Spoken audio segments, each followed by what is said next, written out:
Roles of a denizen.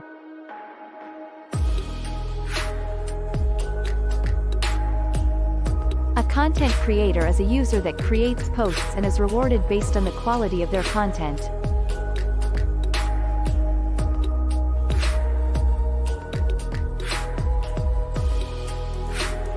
A content evaluator is a user that helps assess the quality of content and enforces community standards.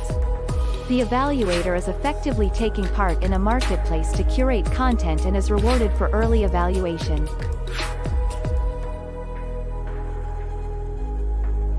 A content consumer is a user that wishes to find and consume the most valuable content in a given subject area or within a community.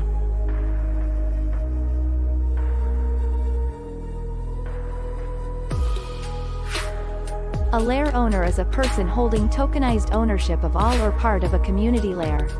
Owners are rewarded with a portion of all mining activity happening within their lair. Owners are incentivized to build the best community of content creators and evaluators.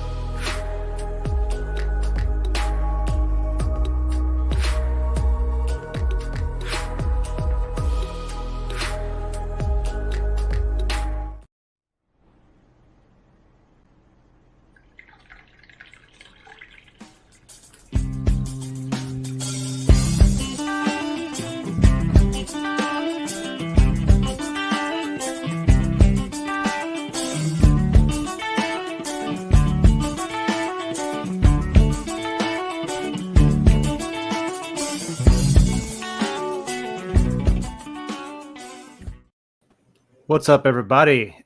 Episode 61 of Piping Hot Coffee with Den. We almost made it. We almost made it. We almost made it. I don't know what that means. We almost made it. To 69. Oh, okay. Well, we have to work for a while. We have we have some months ahead of us. 2 months. Yeah, you get something you got to work up to. You can't just be like, all right, we're there. You got to. Okay, I don't know where I was going with that, but good morning. I don't know either. Good morning. So, yeah, so today's Wednesday. We do this at 9 a.m. Eastern on Wednesdays. If you're on the West Coast, good morning. It's 6 o'clock in the morning for you.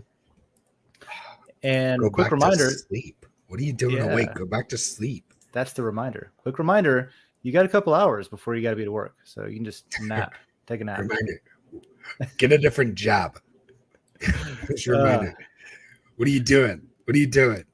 Do something different. If you don't want to go back to bed, there's a link to join this call over on Den.social. If you check out the Coffee with Den layer, there's a post called Episode 61. And at the top of it, there's a link to join. It is right here. It says Join Live, and you click right there. If you're over on Odyssey, leave a comment. Nobody ever comments on Odyssey.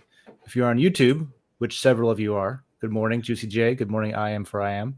Good morning, Hyro. Good morning, High Period Frequency. Hell yeah. Let's have coffee. Up? Oh, we gotta come up with a name. Not now. I want it to happen organically. But we gotta come up with a name for like people that watch this show. You know what I mean? Like you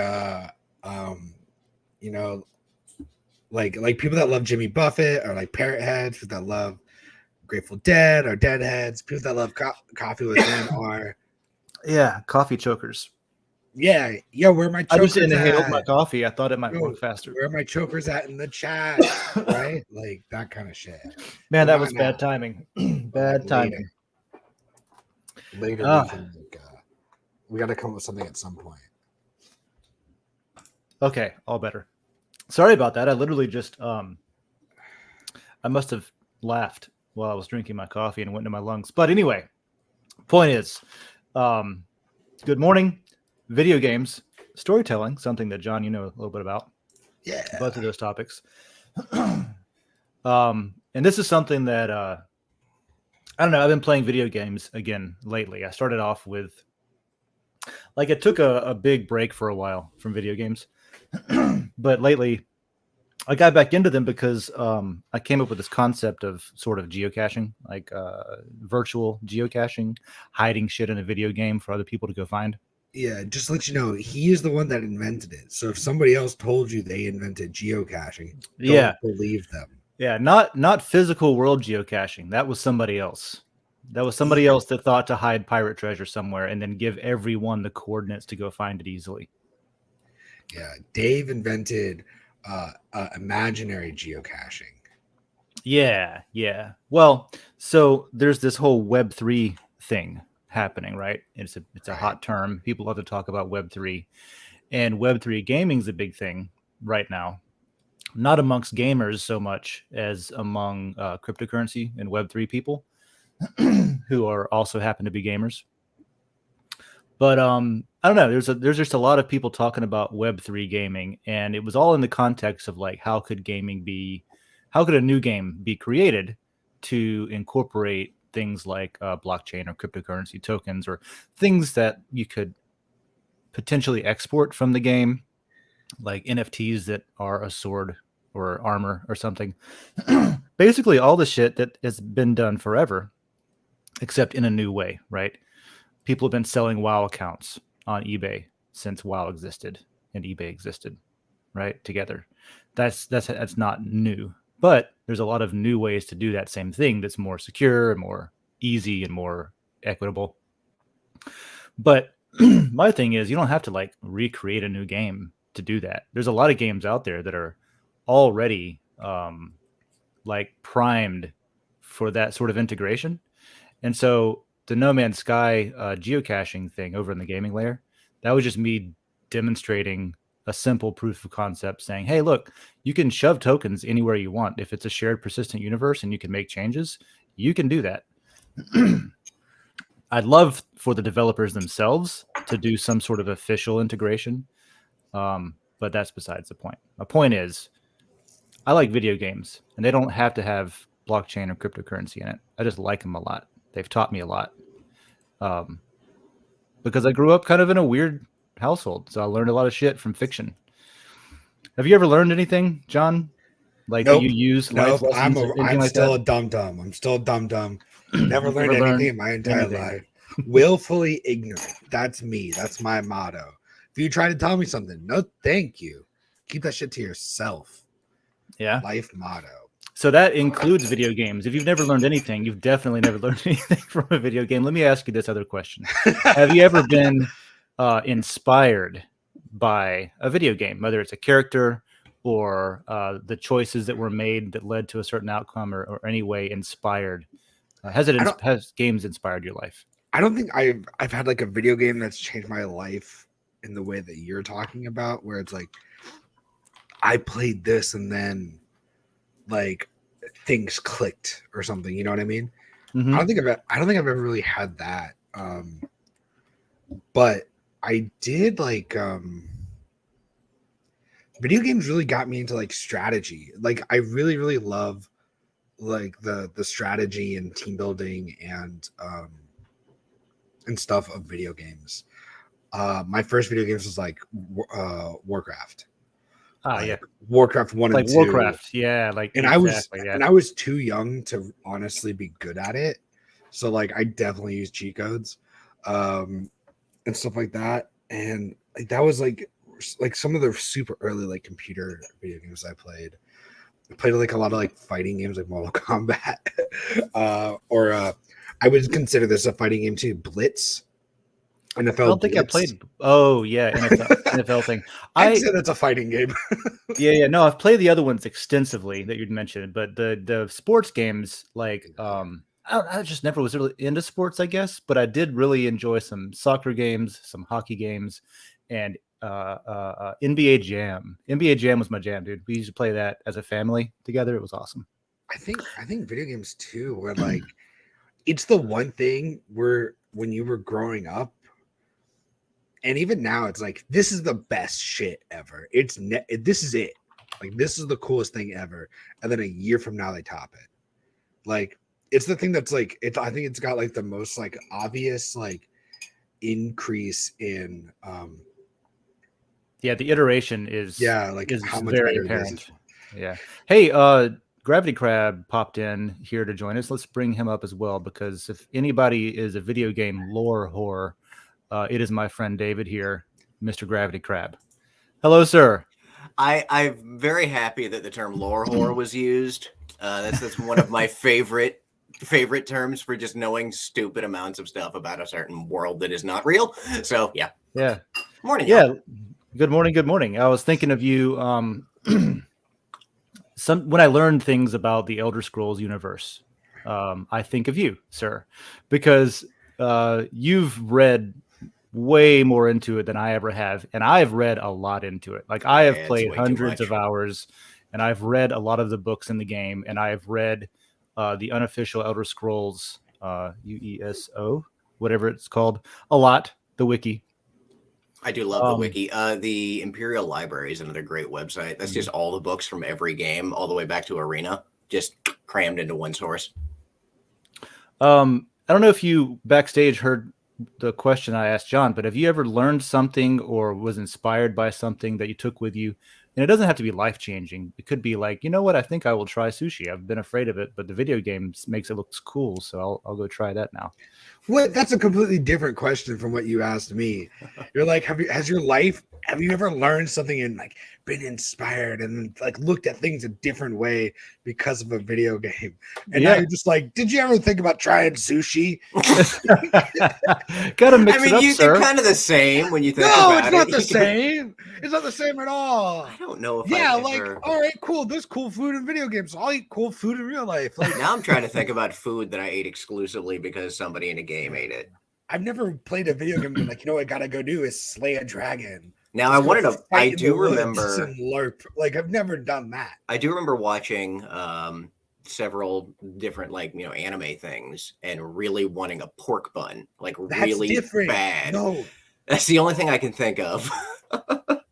you can't say that because anime is different than video games. I mean, okay, well, Well, yes, but there's also like combinations. No, but like that's different. Like you'd be. That wasn't the question. The question was. Yeah, it is a different medium of storytelling. Yeah, right. okay. It is a different method The of only storytelling. thing that I don't know if have I learned anything that wouldn't be considered illegal from a video game? Now that I think about it. I'll give you an example. I want to eat durian now that I played Zelda Ocarina of Time or whatever, the newest one. Whatever. The mask one. The newest Breath of the Wild. Breath of the Wild is what you're thinking of. There you go. Yeah, when you do all the cooking and stuff, like I want to try durian now. I loved that cooking anime, that little fun throwing things where you like throw food in the pot and it just makes a little noise and then boom, food. I don't like it. But that's just imagine the cooking was like great in Breath of the Wild. I'm imagining like in the future, John is a world-class chef, has his own restaurant, Michelin stars, and he's being interviewed. Damn, John. He's given a TED talk or something, right? And he's like, you know what inspired me to cook and to love food? Fucking Zelda. You ever play that game where you have like the cooking routine? That seemed like it was really fun. Fucking Zelda. I cook everything in just one big ass wok over an open fire. That's how I cook. That's my. I'll name the restaurant Durin also. Just name it Durin. You know what? In the town you live in, that would work.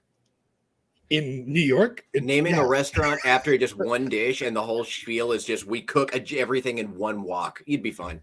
Yeah, and if that doesn't work out, $75 a bowl. Yeah, if that doesn't work out for you, John, you can always you got a place at the Winking Skeever, the tavern that Gravity Crab and I opened. Yes, and you can just be the fry cook. Worst case. We'll make him the bard. I mean, he would be such a good bard. I can bartend and bard at the same time. Our hero. So that's something that so I had a pretty good upbringing as far as like being human on Earth goes, right? Yeah, it was also atypical. It was strange now that I think back on it. It was a whirlwind of moving often and not being like rooted in a certain place and not having the same characters around me from year to year as a role model or as someone to learn from. And I definitely learned this is a subject that's super near and dear to my heart because I learned a ton from fiction and from video games and things like that. I even learned that it's okay to be different types of people from video games, as weird as that might sound. Like, not really. I don't think I could see it weird at all. I mean, But that was a life takeaway from at a young age too. Like, but for a while I just wanted to like, I think I wanted to impress everyone, or I wanted to be like accepted by everyone. But then playing through some of the role playing games and story driven, character driven video games as a child, I ended up liking how different the characters were because they were different. And especially if they weren't good at something, that was just a character trait of theirs. It wasn't like bad. And so that was something that inspired me to not really like mind not being good at everything, which is a pretty simple lesson to live. But again, I was a kid, so Okay, that's where I learned it. All right, Now, show that's off. You learning things. Look. Here's the thing about me. I'm competitive, but I'm also not very good at most things. So if I'm not good at something, I just don't do it. If I'm not good at it, I just don't do it. And if I'm good at it, I do it all the time and I annoy everybody. That's it. I think that's called a subject matter expert. You do what you're good at, and that's your selling. That's your marketable selling point. It's called a narcissist. That's the definition of a narcissist. That's a textbook narcissist. I was gonna say that doesn't sound very healthy there. No.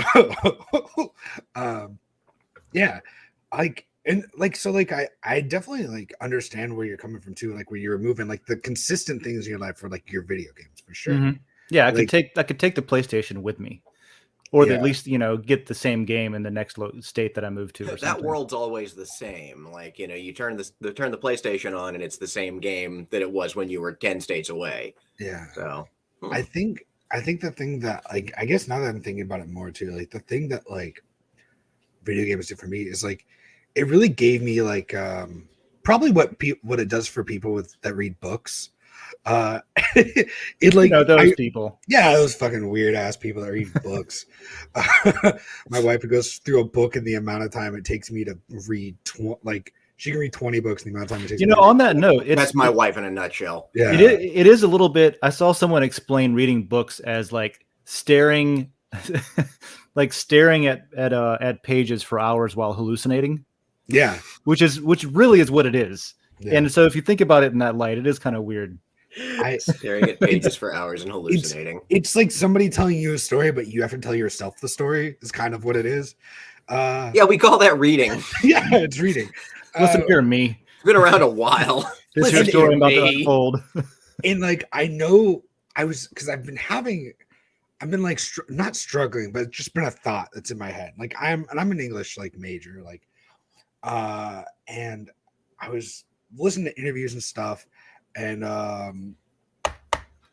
Octavia Butler, she's just really fantastic writer, and writes a lot of like realistic fiction, a lot of fiction, really cool stuff. And she talks about how she's not a fast reader. And in my head, anybody that's a writer has to be a fast reader. And she's like, I'm not a fast reader, and I don't enjoy reading fast. Like I like reading at the level I do.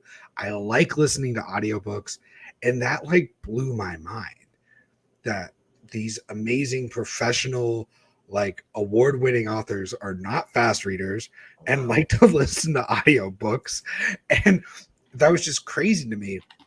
I And never would have thought of that. I mean, Yeah. because I see the same thing, that they would need to be just very proficient at reading because they are making a book. So you would have to be. I feel like they just read all day. Like they, Yeah, that's just they what they just read do. for 8 hours or whatever. They read and work for 8 hours. They don't watch TV and then read for an hour and finish a book. You know what I mean? I am a pretty slow reader myself. I get engrossed. So there's this in video games, there's this idea of immersion. And there's even like people, if you play Elder Scrolls or like any of Bethesda's games, you'll know there's a huge modding community around it to where people can modify the game.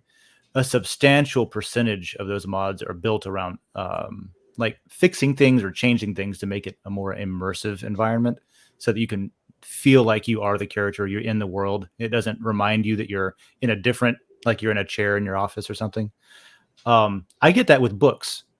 Like I get immersed in a book, like in the same way as a video game or a film. And I think because of that, I'm a slow reader because I don't want to miss anything. And I want to like I'm really like living through it and trying to process everything. And I maybe am over analytical, but I'm like, oh, so and so did this or said that. Why did they do this or that? And so I'll like pause and think about it before I continue reading. But then I see people that are basically speed reading, and I wonder, like, are they getting the same thing that I'm getting out of this book, or do they have to read it 3 or 4 times at that speed to get all of the information that I'm getting by reading slowly? Yeah, I do all the voices. So you I make do- audio. Oh yeah, I do I the have- voices for the characters, and I have like a whole cast in my head. so like I was reading. I wrote a sketch the other day, and I was reading it to Dakota, and like normally I'll just let her read it, and she'll just read it through really quick. But I was a little stoned, and I was just like, I'm gonna do the voices for you. Like I'm gonna. All right, I know Hyperion's showing off or whatever. That's fine. Like, and I was like, I'm gonna do the voices, like, and I'm gonna read the character. Like, this is how when I read this, I read it in my head, because what I've learned when I do a lot of table reads every week, and whenever I go to the table read, I just give people the script, and like with some characters, I'll give them an idea of what I want. Like, hey, just so you know that this guy is kind of like an upper class Englishman or something. I want you to read this like it's a fancy man, whatever it is, right? This guy's a douche. He's a frat boy. Really, like he's a frat boy. But like sometimes, but most of the time with most characters, I'm like, just read it how you would read this, and it comes across so differently depending on the inflection and the actor and how they read this, right? So like, just because you wrote something doesn't mean it's going to be interpreted the way you want it to be. Totally. Yeah. You see that with the fact that it's almost like people expect or require emojis in text messages now for punctuation, just to convey either their sarcasm or the lol or the, like you don't have the inflection or tone of voice or the voice itself when you're sending a text message to somebody. That brings up a question that you guys might be able to answer really quick. So through my entire life, at least with like texting and stuff, because born in the era of texting, I don't have that problem. Like if you send me a message, I tend to kind of get how it comes across, even if it's not like I don't need like a little determinative to tell me what it is. So and it's confused people for a long time. Like I'd get a text from somebody and I'd respond like, "Hey, are you okay?" And they're like, "How the hell do you know something's wrong? I literally sent you words on a screen." So I don't know if that's like a thing other people do. Well, I guess in that case, typically you don't know the author of a book you're reading personally in real life. That makes sense. Right. So if you're talking to somebody via text message that you also hang out with in real life, you get a sense of how they would say this and why they said it that way. And, oh, they meant it like this. That makes sense. But like what John was talking about, when you're reading a book, you probably don't know the author. And even if you did, the author's not being themselves in the book. They're writing a character. And having your own voice in your head for the characters in a story, that's probably why it doesn't, like, when they make a film based on a book and it pisses a lot of people off, like, that's not how it really was. Well, it just wasn't how it was to you, probably, right? You're interpreting the book and you're telling it in a different medium. It's hard, like the voices of the characters, the actors are going to be different than what you imagined, right? Well, the way that something appeared that wasn't illustrated in a book is going to be different in the film. Well, sometimes they are actually just, sometimes Hollywood changes shit. I'd say a lot of times it's that way, where they'll take characters and be like, we're going to make this person more believable, or we're going to be like, they need a love interest, we're going to add a romantic element to this one. Like, so there's actually story points that are different plot points. Like, or it's in the book, there is no romantic element kind of deal. They add it just for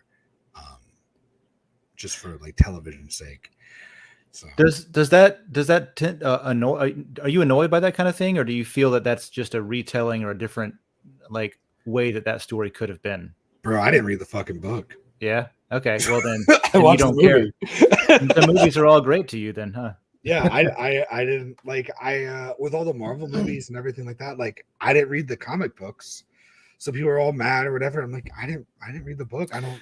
That's me I too. thought I Mad. I never really was into the comic books when I was younger, so I get to see the Marvel universe, cinematic universe, as a Yeah. first impression, which leaves me, I think, as a more of a fan than if I was just like angry because they got this character wrong or something I, like that. I'm mad about the Batman movies though, even though I didn't like read Batman comics or anything, but like I feel like they just keep messing up. They keep changing Batman stuff, Hmm. and that annoys me. That's true. Um, Yeah, it definitely Batman is one of those it's like retelling, reimagination, somebody else's take on what Batman can be. it's like we're gonna do like the modern version of Batman or whatever the fuck that means. And I'm just like, no, I want the stupid, goofy one with I the want my shark spray.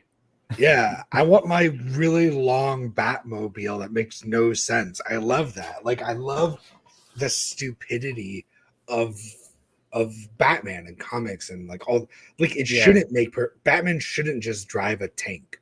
Like that's not so it's just it's like at a certain point like I think about like Shakespeare where it's like we don't need to keep doing the modern version of Shakespeare. Just do Shakespeare and everybody will love it.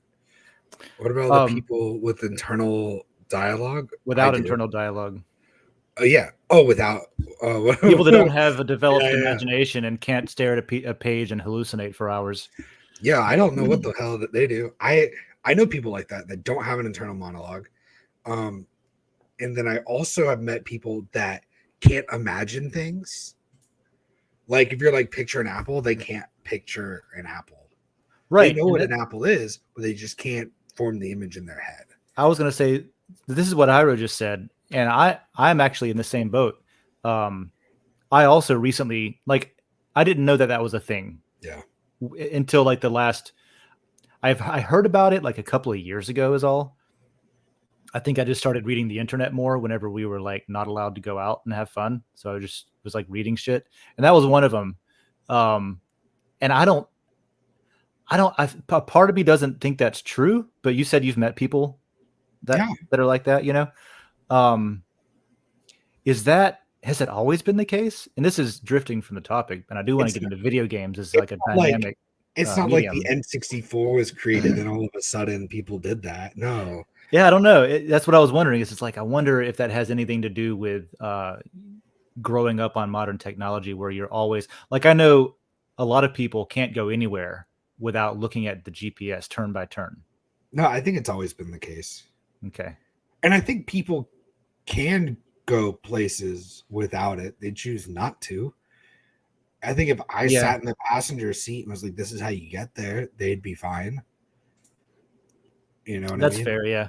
Like they wouldn't forget how to drive. They wouldn't do 1 and 6 instead of 10 and 2, you know, like so it's just there as kind of like a sanity check. Like, I think I'm going the right way. Hey, map, am I going the right way? Yeah. Okay, good. It's to me, it's like one of those things. It's like, why would I not use it? It's like a comfort. So that you learn your environment and you can get around after the collapse of society and technology is extinguished. if you're anything like me, which you're probably not. Yeah, but I think at that point, the roads are going to be a little different than they are now. Like, yeah, I'm sure they can still read a map and figure it out. You know what I mean? They're not like, I'm confused. Like, what's a street sign again? Because you got to use a street sign to like navigate. And like, I'm sure they're fine, but it's just like the optimal, easy way. Like, it's like memorizing phone numbers. How many phone numbers do you have memorized? Yeah, one that's not in service anymore because it's my grandma's old number, and that's about it. Yeah, see, like it's you're fucking not memorizing phone numbers is their turn by turn GPS. That's fair. Like, what happens if I go to jail? Who am I going to call? You know, nobody I know because I don't know their phone number. What does your one phone call get you? Do you get to look? Is that a thing? Do you get to look at your like cell phone to get a number if you're like booked? You ever been booked? I don't know. anybody out there been booked and got their one phone call? Do you get to like look it up now, or do you just have to remember something and dial it like the good old days. I don't You know. gotta keep it in your wallet or something. Like I They don't probably know. still gave you a phone book in the quote unquote good old days, right? I don't know. I don't know how incarceration works, John. I have limited experience. I have been incarcerated in a video game. They Though. let you use your And- cell phone now. Yeah. Okay. Good to know. Thank you, Hyperion Frequency. They let you use your cell phone when you're booked. That's good. That seems fair. I wonder if those that don't dream are the same people that don't have internal dialogue. That's a good question. I had a dream last night that wouldn't end. I was just in it in real time, and it was boring. It wasn't even good or bad. It was just like, well, that was a waste of time. I guess I must have just slept really deeply. The worst dreams are when I wake up, or is when I'm dreaming and like I look at the clock and it says a time. That's like the fucking worst one. Like last night I had a dream that I looked at the clock and it was 8:45. I was like, all right, yeah, I got enough time to like get up and I can get ready for the show in 10 minutes or whatever. So like I had enough time to like get up and do this, but then I woke up and it was 7:45 or 7:50 or something. Yeah, I've had it the other way around. I've been late to work because of that, where I'll dream that it's not as late as it is. I'm like, oh, I'll just go back to bed. In my dream, I'll be like, oh, it's fine. But I'll be going back to sleep in real life when I should be getting up. Yeah. I missed a midterm because of that once. I woke up, looked at my clock, looked that I had enough time, and went back to sleep. And then missed my like midterm. I was like, because it was a lie. You were hallucinating. I woke up like 45 minutes late for my midterm. I was like, oh, God damn it. So, you're a storyteller. You're also I don't know how much of a gamer you are, but I know that I see you playing on Steam sometimes now that we're friends. I game a lot, dude. Yeah? I used to game a lot more. I like this. I usually play games on like easy or medium or something like that because I like playing for the story and not just for the Gotcha. the killing people part. And that's what I was thinking with the question that Hyperion Frequency asked a minute ago. Where is it? There we go. About people that lack developed imagination or can't get into the art, unless it's like graphic or exciting or actiony or stuff like that. This is where video games, I think, do a really good job of having something for everybody, where you can like. Some people only like sports games, right? They only play like Madden or something, right? And I think that could be something, for that type of person. Some games lack much of a story at all, but have fascinating characters, like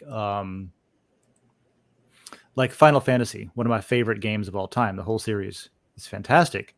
And there's stories being told, but they're not really that complex, or like I saw it described as bad guy wants to destroy the earth, hero comes along and saves everything. And that's basically the story every time. But the characters themselves are super rich and interesting. And there's a lot of dialogue that has nothing to do with the story and nothing to do with the outcome. But you're just learning about people, basically. And it's just interesting. So to me, like, that's for somebody that would take their time and read all the little notes, and they're interested in, like why these characters are the way they are, even if the story doesn't change at all.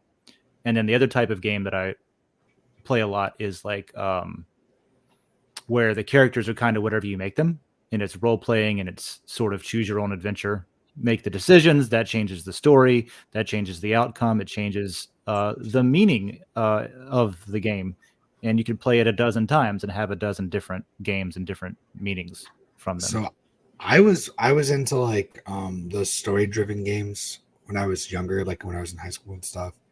And then when I got older, I really matured up and like became an adult, and I got into D&D. Mm-hmm. And I think Dungeons and Dragons is just like the ultimate. Like I was like the dungeon master forever, and I love like storytelling that way. Like the little bit of time, I think I played like 2 sessions with you until like we couldn't keep it together, like the hurricane was over, so we stopped playing or something. Oh yeah. But I remember the limited time that I've played D&D, I had a blast. I thought it was fantastic. I'm really good. I think your DM is like basically makes it fun or not. And if the guy, it's like if the game creator sucks, then the game's gonna suck. But That's if fair. like the guy running the game is good, then it's gonna be a good game. And I do all the voices and come up with like little plots and like I for every like 1 hour of like story or whenever every 1 hour game, like 1 hour game, it's like multiple hours of creating and thinking of and creating plots and like story arcs and all this other shit and having to come up with it like on your own. It was crazy. It's Right, not- which is a different thing than writing a linear script, right? Script writing is hard enough as it is to write a good script. But I'm just imagining, and I've never made a video game or written a branching like optional storylines and stuff. But for video games where you don't have a dungeon master directing traffic who can on the spot come up with something. Now, maybe this is something that AI does in the near future, but right now, video game designers, instead of writing a script with a few hundred pages or something, they have to write like thousands of pages of, oh well, if this happens then that happens, and you never even see this other part of the story. And then so Yeah. you're writing a bunch of different stories and you're pre-packaging them together, and you're trying to predict what could happen and have a contingency for that's written in to the game and stuff like that. It's kind of like how Fallout is, where like Yeah, totally. if you kill this one character, you lose this story arc, or if you mean to this guy, then this doesn't happen. Even some of like Elden Ring and stuff and things like that was like it. Yeah, I love doing that because basically what I was doing is you create a world with rules and then you play in it. So it's like, oh, if you want to do this, then this is what would happen in real life, or in what would happen in this world if you wanted to do this or if you did that. Yeah, you can apply real-time logic. Yeah, To, so that's developing the outcome. Yeah, it was really fun. I used to get people that used to try to fuck with me too, and that was interesting. I was like, they're like, oh, we're gonna give him a hard one. I'm like, all right, well, this is what's gonna happen now. Like, good luck. Now there's a person that you have to talk to, and this bad guy, and this shows up, and it was really great. Yeah, I find myself connecting morally in the games too. Like I'll not do stuff in a game because it makes me like I'll feel bad, right? It's like they're characters, and yeah, okay, maybe I'll play it again later to figure out what would have happened if I did the other thing. But I was playing, I've been playing Dishonored lately, which is Arcane Studios and Bethesda. And in the first game, I don't know if I'll go back and play it or not, but it gave you a lot of options, and you could change completely the way that the game comes out. But I found myself like caring about the characters in the game enough to not kill them, for example. So they weren't, I don't know. And of course, not everyone is like that, but I just get really attached to characters. And people do that in film too, where you see things like I didn't watch all of Game of Thrones, but I was definitely aware of the Red Wedding incident where everybody's characters got killed off and people were pissed because they were super invested in them and things like that. But yeah, I just think it's a unique medium because it allows you to not only make different decisions in the game and experience different resolutions, but also the way that video games are packaged. And this is, unlike D&D, like I said, they have to be pre-packaged with all the different outcomes. And because of that, you can mass distribute them like a book or like a film. And then people can play them and become fans of them. And then they can have a conversation about the game. They can talk to each other about the game, and they've both played the same game. But they might have had completely different experiences. You know what I mean? Like if you're playing an Elder Scrolls game and, you're a sneaky rogue type with a bow and arrow versus a squishy mage that doesn't wear armor and relies on mind tricks, that's a different game. And, or you're a barbarian with a battle axe, and you don't care about anything and you just smash your way through to the solution.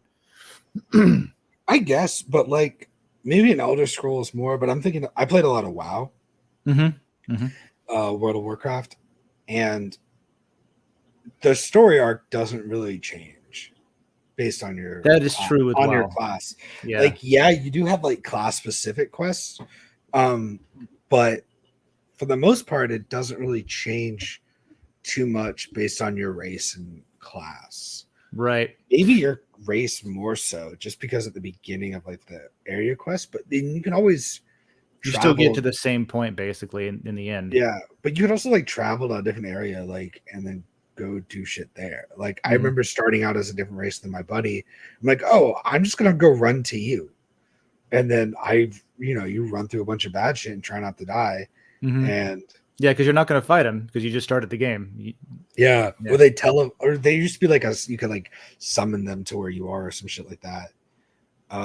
So you can start at like level 3 together, and it takes you 10 minutes to get to level 3. So yeah, I don't know. It didn't really change. Like, the story never really changed too much based on my class. Yeah, the stories like that that I'm thinking of are like, you mentioned Fallout, right? In Fallout, if you have to do something like get through a door, into a secure area, you can pick the lock, you can pick the pocket of the guard to get the key, you can kill the guard to get the key, you can, I don't know, blow up the door sometimes to get through, right? Yeah. So there's a whole bunch of different ways you can get through and an obstacle, or like however you're developing your character, you can be like, oh, my character would have done this kind of thing. Or if you're like an Elder Scrolls, you may complete the game because you had early access to a certain guild because you were of a certain type of person, whereas somebody else didn't have that benefit. Or you're a lizard person, so you can breathe in the water, so you just swam around the problem, that kind of thing. Yeah.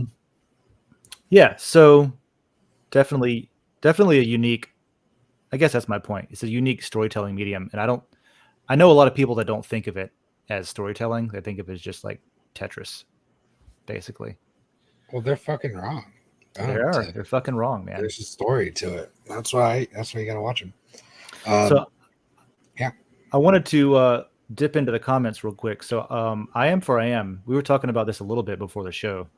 I never heard of this guy before, but we were talking about storytelling, and I Am brought up this fella named Johnny Harris. I just found out about him yesterday from this post, so thanks for that. And I am also linked to a video over in the random layer about his formula, right, and how it works and stuff like that. And it's pretty simple. And he does documentary stuff, it looks like. I've only watched a couple of his videos so far because I just found out about him. But it is storytelling, but nonfiction storytelling. And so he does sort of the opposite of what like a news anchor would do, where they talk about it, and then they show like, try to get you to experience it by showing video or something where one of the reporters had gone on site, and then they talk about it some more. He front loads all the experience and shows the stuff before giving any sort of context and any sort of explanation on it. And then after that, he goes in to the story and, does the narrative and talks about it and stuff like that, which is a little bit backwards from, I think, what has been taught. I don't know, maybe you know more than I do about that, but does that seem different to you? I don't know. I think I know what you're saying with this guy.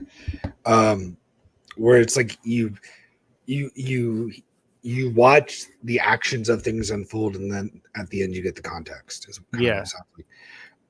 So documentaries and stuff like that were originally really created not because somebody wanted to document what was happening, but because they wanted to tell a specific point of view, and they had an agenda, right? I'm going to create this documentary because I want to explain how bad this thing was, and how evil these people were, and give you a viewpoint and context of what was going on. or because they were given money or paid to do it. Like they have an agenda, right? Right. Whereas this sounds more like that's not what they're trying to do. It sounds more like, hey, I'm gonna I'm gonna let you watch everything unfold, and then I'm gonna give you the context behind what happened with it. Which is like it's not pushy, right? It's not pushy because you can skip the end. You don't have to watch the fucking context. Or then if you don't want to sit through all of the more cerebral lecture about it, you don't have to. You can just get the flashy good stuff up front. He lets you finish. He lets you come to your own conclusions, and then gives you his conclusions and kind of more context of what was going on, and hopefully you arrive at the same conclusion that he does. Gotcha. But it sounds like there's just like a different agenda with his storytelling. That could be. It could be a way of letting you think about it first, based on just at face value. Because a lot of things, first impressions of anything in life are, usually they're wrong. But, well, maybe they're not usually wrong. Anyway, first impressions are a thing. That's all I'll say. So maybe he's allowing for that. There's another guy who has a YouTube channel dedicated to like conspiracy theories and stuff called the Y-Files. And his format is that the first like half of an episode that's on a particular topic is told from the perspective of like a true believer, right? Here's what the theory is. Here's what happened. And then this happened. And then aliens. And then woo. And all of this is factually what happened. And then the second half, he'll be like, all right, now how much of that stands up to scrutiny? And he'll go through and he'll either tear it apart or he'll say this part actually was documented, which is weird, but I don't know. And that's not the same thing, but it's a little bit similar, I think. And maybe that's why I thought of it whenever I was thinking of this guy too. Yeah, because like the problem with like television, the problem with like storytelling and stuff like that too is that you can always tell a story from a point of view to make it seem like the bad guys are the good guys, right? So it's not. It's just harder. It seems like he's getting rid of that. He's like making that harder. He's kind of just giving you the information, which is like cool. Yeah, Hyperion Frequency says it allows people's imagination to run wild, and then it grounds them with what happened, which is kind of manipulative but helpful for waking people up. Yeah, but I think also that's how you get flat earthers. So you just gotta watch out. Like people that don't watch the second half. Yeah, or they first halfers. That's what I'm going to start calling them now. The first halfers. Yeah, or they watch the second half and go, that's not it. It's like, well, if you watch it together, then it makes sense, maybe. Right. Okay. So you didn't come to the conclusion that I came to when I watched the first half. So you're wrong. Yeah. It's like, well, I already came to my conclusion. I'm a stubborn narcissist, and I'm not going to change my mind.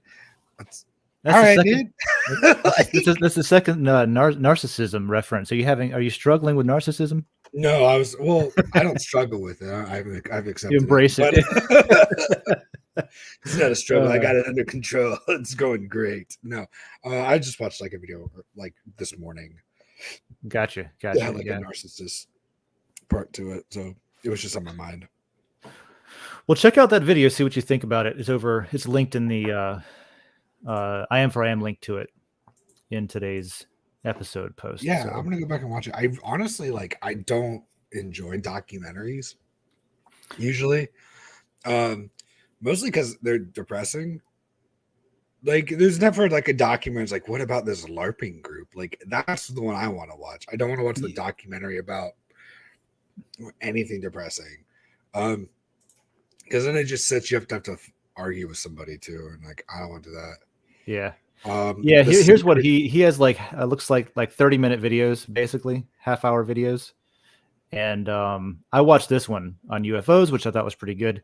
But he's got a bunch of them. He's got one about the collapse of Venezuelan currency and the migration from that. He's got stuff about Flat Earth, stuff like that. What the hell is an NFT? What the fuck's happening in Russia?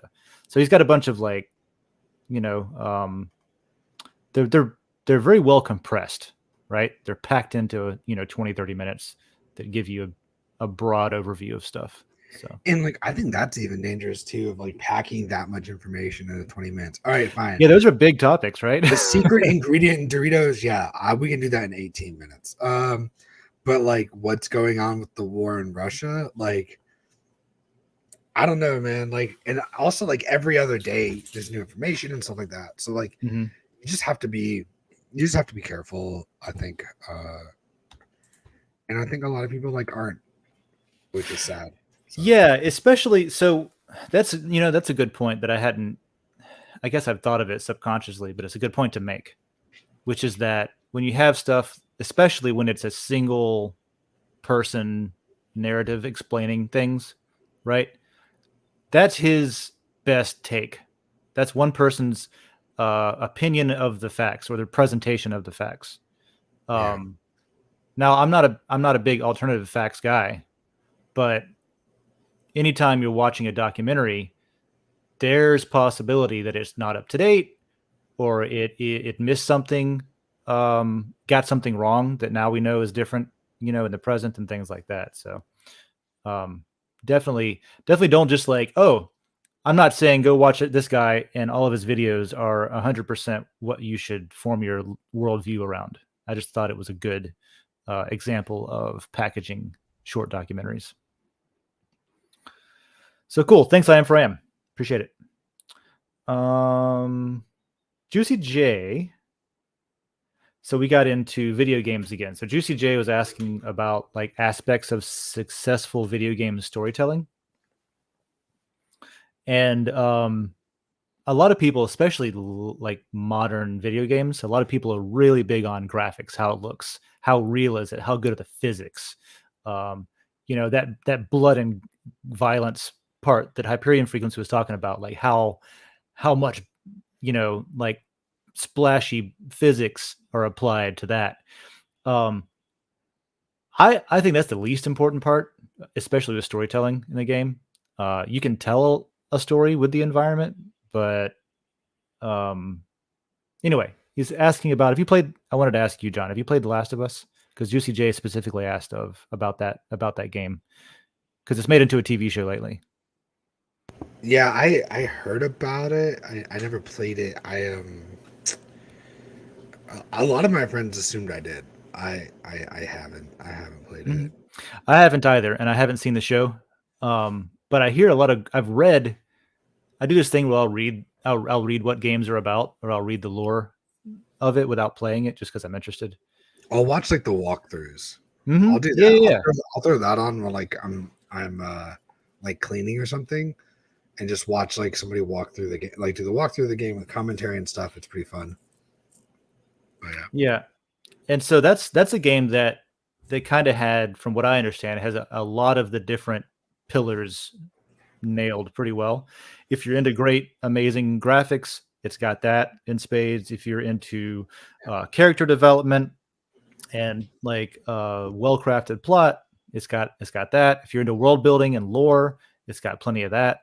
So it does seem like one of those games I really should play, because I think it hits all the points. Yeah, I'm just not a big zombie dude.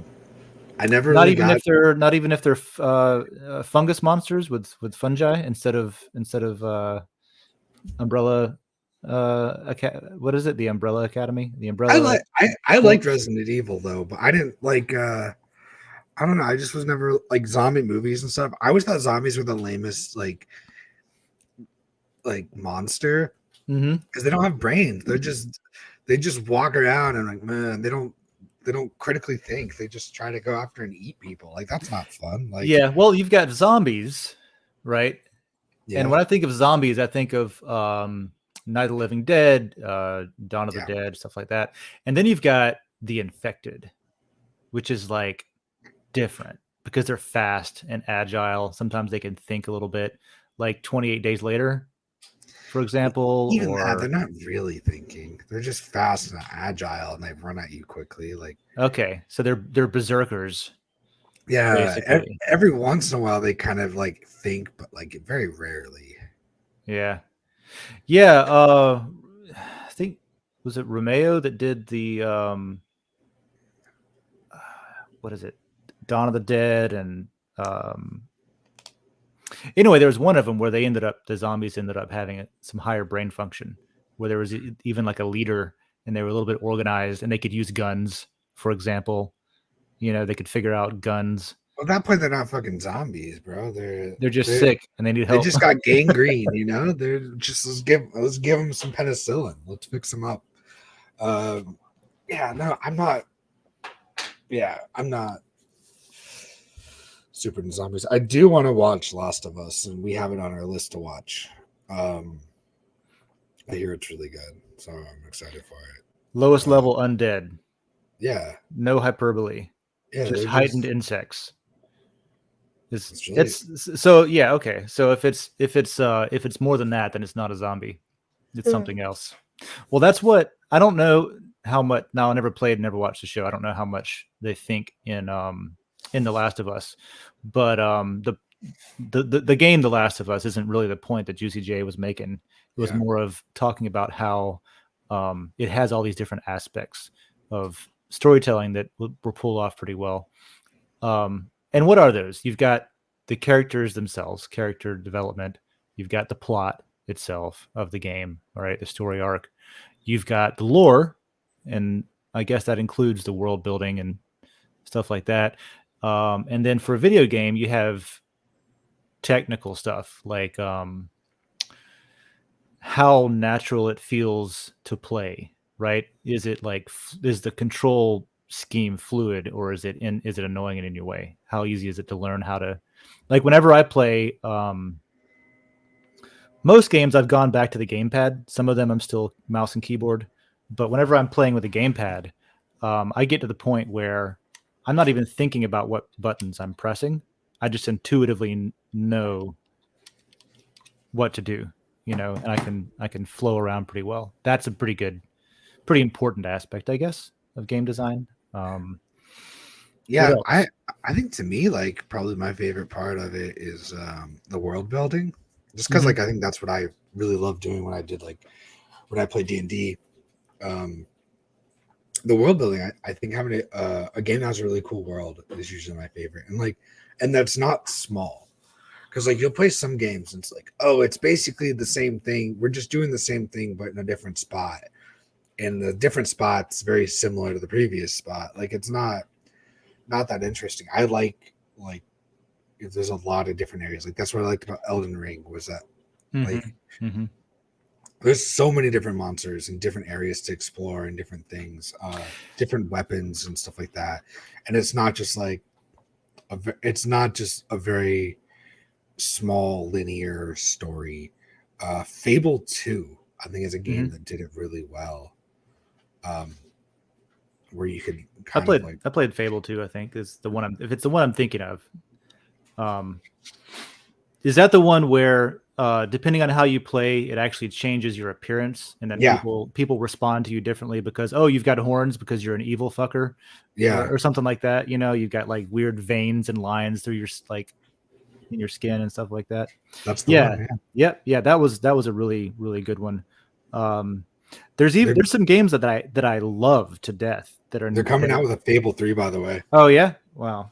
But I think it's going to be like a fucking year or something. Like, dude, they're coming up with a lot of games. Actually, I was gonna tear a couple of games apart that I like, but now I'm excited about the games that are coming up. Fable 3, that'll be fantastic. Starfield, man, you know about Starfield? I don't know what the hell that is. So Starfield was rumored fucking years and years and years ago, when Bethesda registered a trademark for Starfield, but it was like super hush hush because Bethesda Game Studios basically had this TikTok cadence of Elder Scrolls game, Fallout game, Elder Scrolls game, Fallout game, right? And then this Starfield thing started coming around where eventually Todd Howard would talk about it as the game that he always wanted to make, but we just did not have the technology to do it yet. So it's been on the back burner. He said it was something that he tried to make when he first got into computer programming, writing games, and he found out that, like, for example, memory limitations were a thing, you know, and then the experience that they had trying to run basically like whole world simulations for Elder Scrolls and Fallout, where things are happening as you play and it affects all kinds of stuff. So that experience is rolling into the game that I guess is the one that he always wanted to make, and this is Starfield. So it is it's made on the same engine as Bethesda makes Fallout on, and on in Elder Scrolls. I say the same engine. It's like an upgraded iteration of the creation engine, but it's that type of game. Open world, do whatever you want. All the choices are yours. Character development. They go into like, and so it's the future. It's a space game. Yeah. So that's the big difference. So now they'll have I just watched the trailer for it. huge IPs. You know, they'll have the Elder Scrolls series, which is you know, in a world with magic and wizards and stuff like that. They'll have the Fallout universe, which is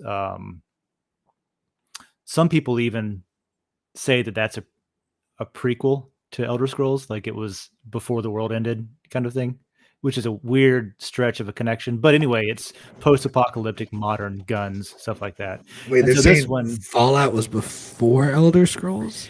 yeah, because there's like a plant that shows up in both. Like in Fallout 4, there's a Nirnroot. They call it something different, but it's like the same plant. So they're thinking like maybe Fallout was the end of the world and society collapsed. And after, you know, hundreds and thousands of years, you know, people started basically in the Elder Scrolls universe. Now that's nothing close. I think to, they just like plants, dude. Maybe they just like plants. I think they just like plants. Like if you look like Horizon Forbidden West and Zero Dawn. Yeah, dude. Where that's like another one that I thought. Another tree one, man. But like I think that's just people. I think that's just storytelling and using lore. Yeah, the lore was that was really fascinating to me. So Horizon Zero Dawn, Forbidden West. If you don't know that game, it's a pretty good example of what I love about playing new games with different stories, because it's like it's asking the question basically of what if there was an advanced civilization that collapsed and now there's like no technology except what's left over from the past, and everyone is living in villages and there's no electricity really anymore. It's all, you know what I mean? Like industry is gone. You're starting over from, you know, cavemen basically. And that's that world, which I think is fucking cool. It's a really interesting thought experiment, really is what it is, I think. I don't know if it's like it's really interesting, but I don't know if it's entirely unique, man. Like it was so just like the Matrix. You know, yeah, machines building machines. Yeah, AI takes over, and now machines are self propagating. Yeah, definitely a different take on the same idea, I would say.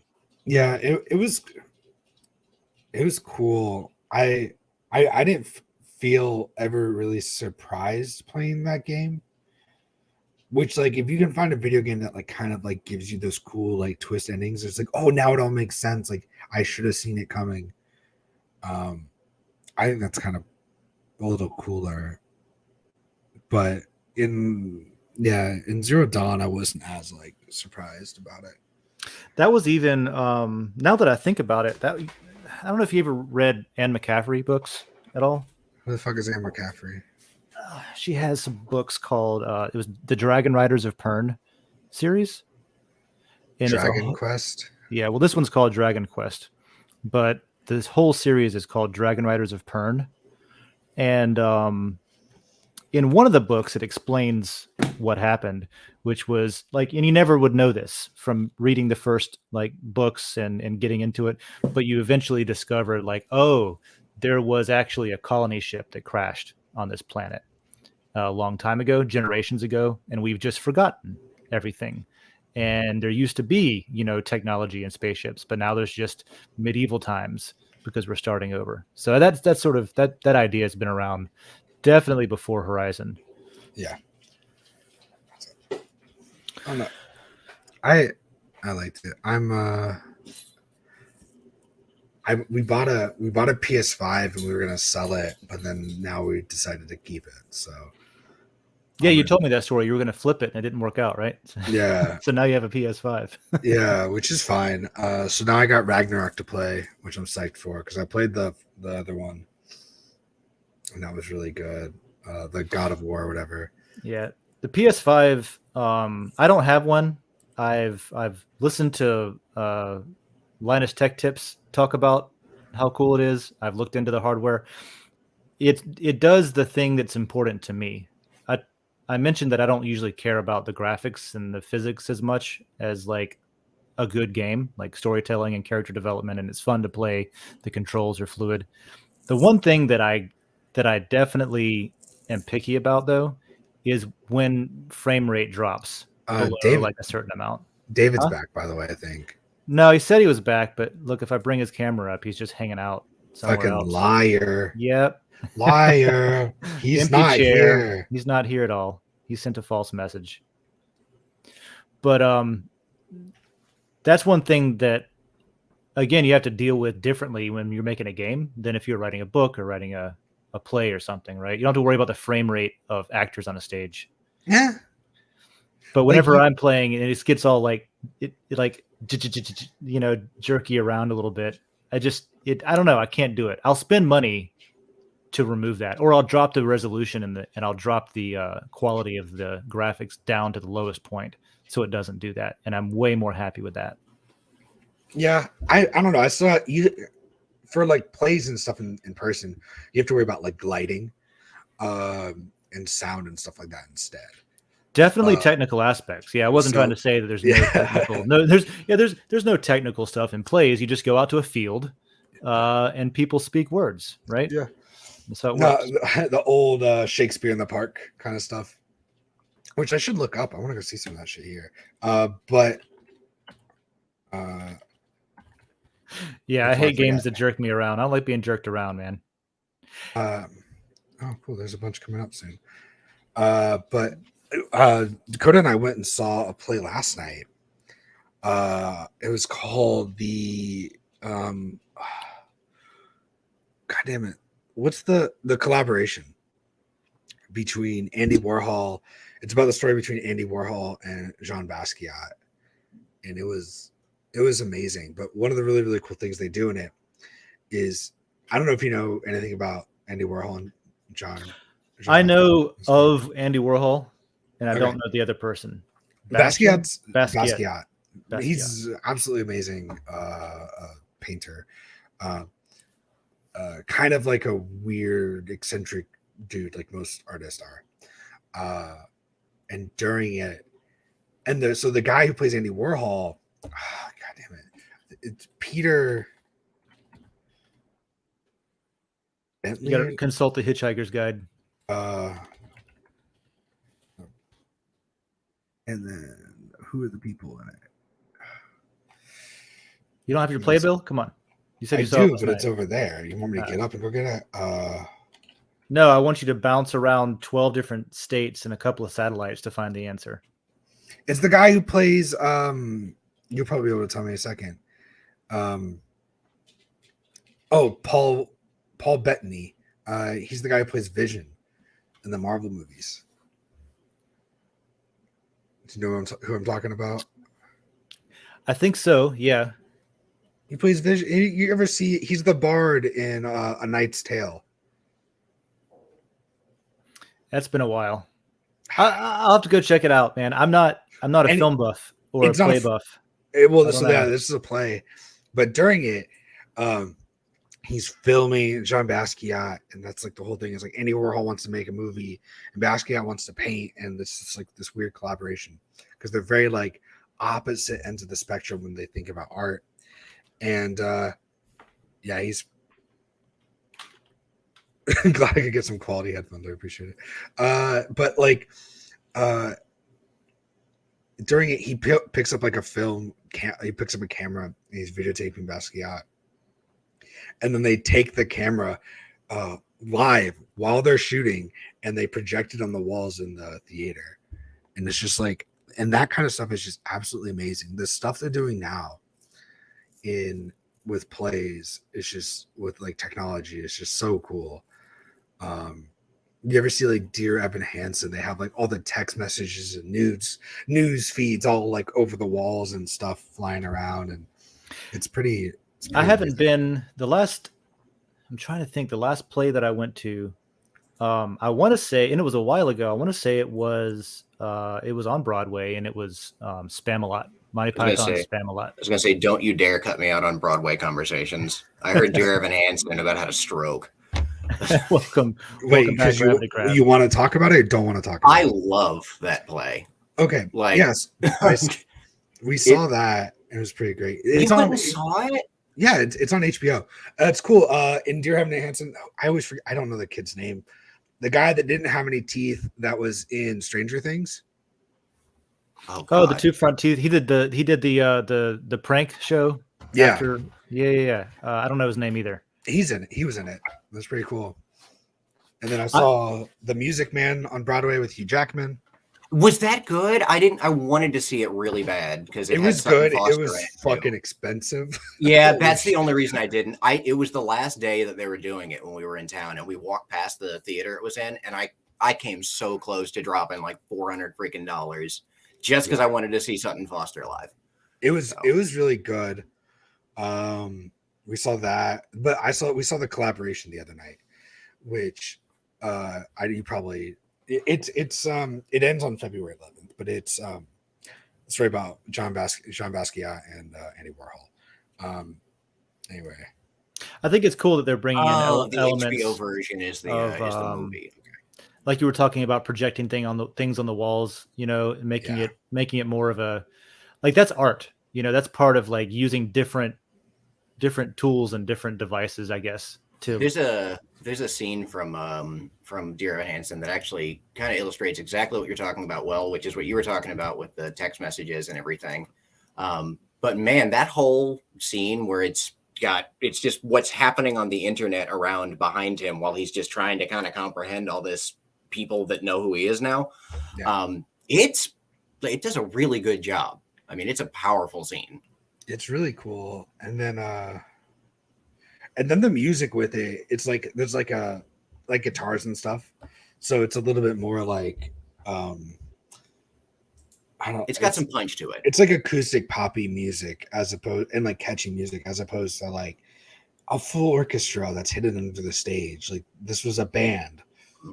It's like the same thing that it's cool. The same thing that they did with like Hamilton and stuff like that. Not really, but it's just not your classic music. It's more just done in a way that's more upbeat. There's also, since we're on this topic, I have to plug this really quick before I get struck away by something else. There's an album out right now on Spotify and various other places. It's called Epic, and y'all should definitely check it out. Everybody should. It is a group of people that are trying to start a Broadway show, and it is the Odyssey. Oh, and it's damn good. I mean, they've only got 2 chunks of it out now, and it's the end of the Trojan War and the whole Cyclops thing where they're in the cave. But holy crap, is it good? So there's my quick plug. It's an album, like music? It's a musical album. It's a concept album. So it's a concept album. They're trying to get it onto an off-Broadway to then get it onto like legit Broadway at some point. Cool. So they're trying to like run it through, but they're releasing chunks of the album, and it's better than it needs to be. That's cool. That's a pretty good review. And I love the Odyssey. It's one of my favorite books, as we were talking about books earlier. So little story. So there's my cool story, bro. Well, hero's journey right there. Cool hero's journey. Well, actually, it's kind of a dick, but Yeah. The band Journey. I love Journey. What are you talking about? What was that? Hero's journey. The band Journey. Yeah. I loved the Book of Mormon was really good too. That was excellent. Do you have any other ones that you love? Let's see. What was another really good one? I saw a bootleg version of it. Beetlejuice was great. It was just good. I was told to go see that high, and like that's on my list of things to go see. I would probably recommend it high. I feel like I'm gonna be scared. Like I don't want to be Like if I'm stoned, like I don't want horror movie. Like I want. Dude, I know what happy you're shit. talking about. I sympathize so much because Yeah. if I'm watching a comedy or something, I'll pause it. Like if we're sitting down at night, like we're gonna watch a movie or something before we just go to bed, and we end up watching something that's funny, I'll be like, all right, pause, be right back, and I'll go smoke weed, and then I'll come back and then I'll watch it, and I'll have a fantastic time. But the other night, I smoked before I was deciding to go in and browse Netflix. And I started watching this thing about, it was called like Surviving Death or Life After Death or something like that. And I got like 7 minutes into it, was like, nope, I'm Oh having my an God. existential Like, crisis I now. can't do this. Was it with I am Ricky? terrified and I need to go. I need a hug. This is That not happens for to me me right with now. music. Was I it- try. Was it Ricky Gervais's thing? No, it wasn't. Okay. Ricky Gervais has a A show thing about, oh, I don't know. I what haven't seen happened that. A weird to thing die. for him to No, have. I haven't seen that. He's I got, love like, him as a afterlife. comedian. He's I don't know a lot of his non-stand-up stuff though. He, oh God, nope. I had somewhere I was going with that, and it's gone. Move on, quick. But yeah, basically, the context of what I'm watching is like some things, horror. Yeah, I can see horror being terrifying if you're high. I can see that. See, now I remember what I was going to say. All right, that's the only thing that ever happened to me with was it was when I was first starting to become a damn dirty stoner, and I wanted to do the whole I want to listen to like music through headphones while blasted. So I sat down, I did the typical thing. I think I was listening to Dark Side of the Moon has Time on it, right? Yeah. Yeah. So I'm it listening does. to Dark Side of the Moon. Okay. All Great. the alarm clocks. Great. The alarm clock scared the shit out of me. I stopped. I was like, nope, negative. Took the headphones off, I literally went to the kitchen and like stared at the sink for a while. I just was like, nope, they can't do this. I love that album so much. I still question the decision to include. It reminds me of like, was it Back to the Future where he had like a bunch of freaking alarm clocks? Yeah, cuckoo and clocks, it's essentially that. it's the same thing. Yeah. And I was just, I don't know. It's so, but maybe that's the point, right? Paul To Blart fuck Mall with you. Cop. Paul Blart Mall Cop syncs up perfectly with Dark Side of the Moon.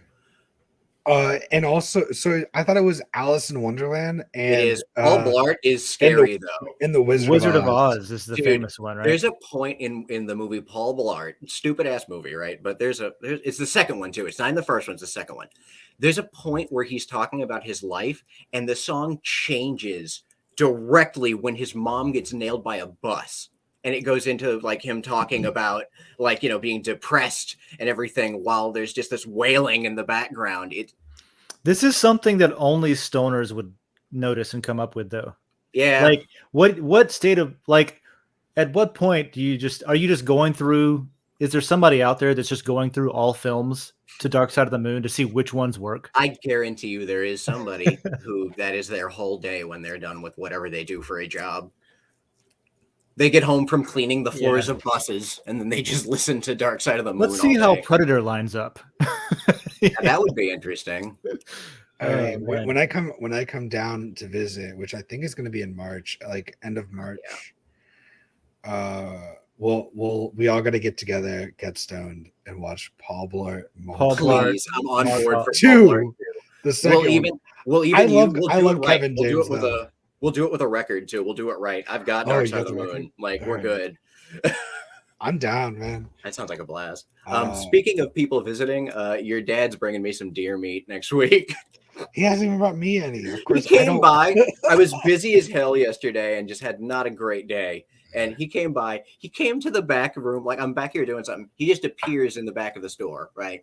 And I look over him, just like, "Hey, man, what's going on?" He's like, "Hey, bud, you doing okay today?" I was like, "To be honest, no." And I just vented at him for a second. And he's like, "You want some deer meat?" It's like, "Yeah." He's like, "All right." Here's a consolation. He never gives you the thing that actually is gonna cheer. Like that's my very similar to like my childhood. Oh, you know that you're not having a good day or whatever it is. Like you're missing this. You need this. I'm gonna give you this other thing. This other thing. What was he gonna give you? Serotonin? Like, it sounds like you could use a beer. You want some deer meat? you want some that is such a like Southern American. Like I remember people like deer meat as a currency. Like, oh, I got some venison in the freezer. I'll trade you. No, Like, I know somebody who I know somebody who used to buy cocaine with venison backstrap as like what he used. You know what I mean? Now this is just some growing up in the woods shit where there was a Backstrap is drug the good problem. stuff. Yeah. But yeah, that's like it's so like southeast USA that kind of shit. You know, beer and backstrap. I guarantee if my dad gives him some summer sausage, he likes him. There's like he'll get the deer meat made into summer sausage, and it's super good.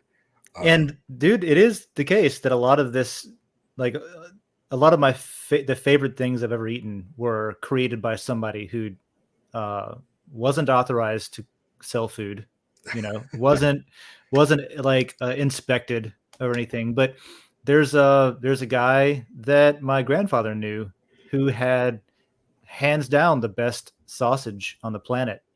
Um, and it was like a sage sausage or something. I found one example of almost the same thing when I was in Germany once.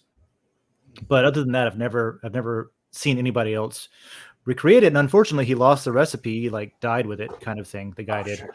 But what he would do is like he wasn't allowed to sell sausage because he wasn't, you know, licensed and inspected and stuff. But oh, you got birds far out. Like there's a fuck ton of birds. Holy shit. But I would what you had to do is you had to buy basically a whole hog, and he would offer the sausage making as a service.